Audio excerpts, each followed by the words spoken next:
Lee Marvin was born on February 19, 1924, in New York City, into a family with a strong military background. His father was a World War I veteran, and his brother followed in his footsteps. Growing up, Marvin was a restless youth, often struggling to fit into academic life. He attended schools in Florida and New Jersey, but his rebellious nature made it hard for him to conform. At the age of 18, Marvin's life took a dramatic turn when he enlisted in the US Marine Corps during World War II.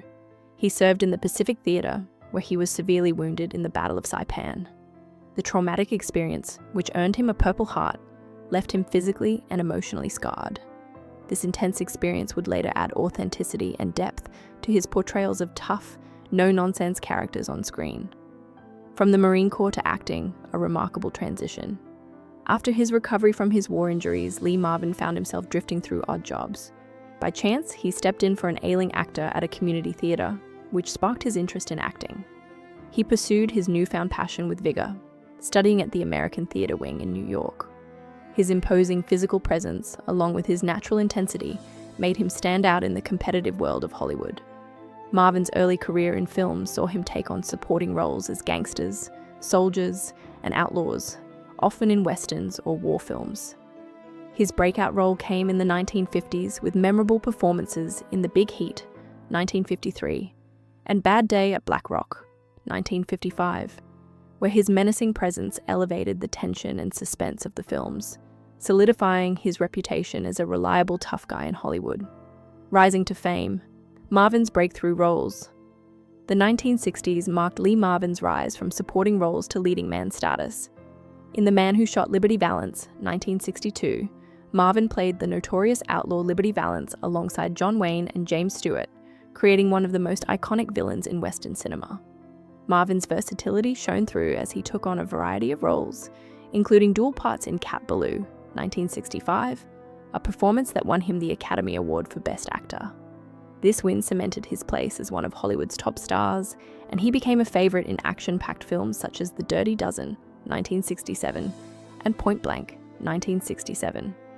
His tough guy image made him a staple in American cinema, but he also displayed his comedic side, surprising audiences in the musical Paint Your Wagon, 1969, where he showed his offbeat singing skills, Marvin's independent spirit and private life.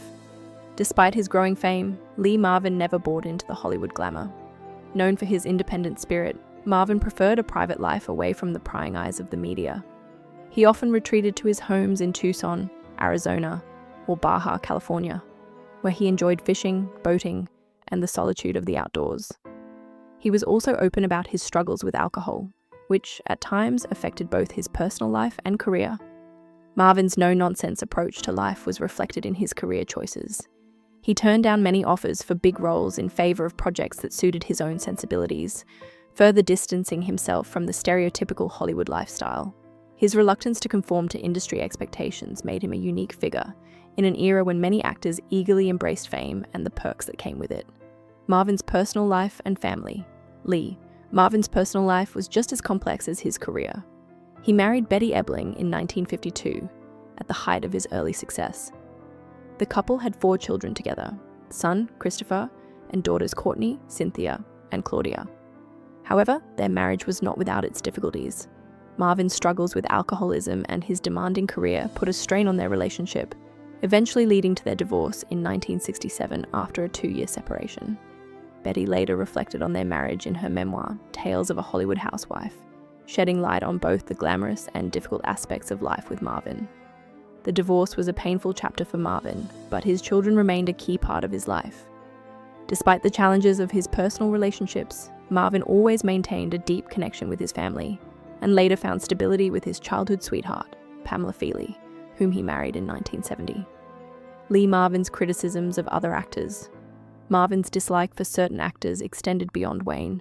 He had issues with Charles Bronson, whom he found to be cold and lacking in emotional depth.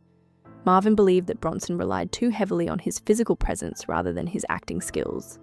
He also had a strained relationship with Robert Mitchum, accusing him of laziness and coasting through his roles. Their differences came to a head at a Hollywood party, where Marvin confronted Mitchum about his lack of effort on set. Another actor who irked Marvin was Telly Savalas, whom he saw as overly focused on his image and self-promotion. Marvin criticized Savalas's scene-stealing behavior on the set of The Dirty Dozen, calling him a peacock in combat boots. Lee Marvin's dislike of Yul Brynner and Tony Curtis. Marvin's animosity extended to other actors as well, including Yul Brynner, whom he found arrogant and difficult to work with. He resented Brynner's control over his image, often demanding camera angles that flattered his appearance. Marvin once quipped that working with Brynner was like drinking battery acid, and avoided projects where Brynner was involved. Tony Curtis, known for his charming and polished public image, also rubbed Marvin the wrong way. Marvin saw Curtis as inauthentic and superficial, a pretty boy who lacked the toughness Marvin believed was necessary for a real actor. Marvin's blunt criticisms made him a polarizing figure in Hollywood, but his honesty and refusal to conform were part of what made him stand out in the industry. Frank Sinatra and other disliked actors. One of the most surprising names on Marvin's list was Frank Sinatra. While Sinatra was a beloved figure in both music and film, Marvin found him arrogant and unprofessional. Marvin took issue with Sinatra's habit of arriving late to set and leaving early, as well as his tendency to expect special treatment. The two had a major clash on the set of The Dirty Dozen when Sinatra pulled out of the project, leaving Marvin with a lasting disdain for the singer-actor. Marvin's list of actors he disliked revealed a lot about his uncompromising nature. He had little tolerance for what he saw as ego-driven behavior, or lack of dedication to the craft of acting. Lee Marvin's end of life and legacy. In the years leading up to his death, Lee Marvin continued to work, though his health began to decline. He passed away on August 29, 1987, at the age of 63, following a heart attack. He had been battling health issues related to his smoking and drinking habits, and in the months before his death, he was hospitalized for respiratory distress and intestinal problems. Marvin's passing marked the end of an era for Hollywood tough guys, but his legacy as one of the most authentic and memorable actors in American cinema remains intact.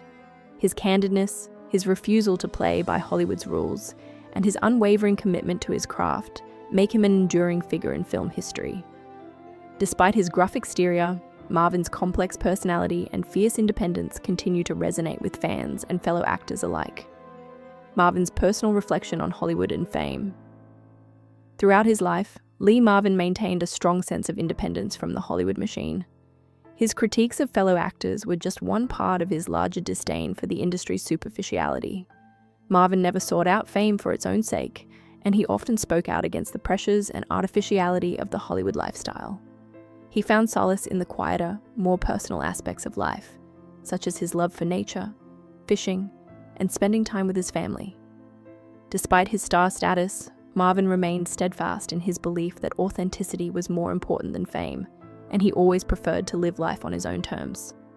This attitude, along with his raw, intense performances, has cemented his place as one of Hollywood's most memorable and respected figures.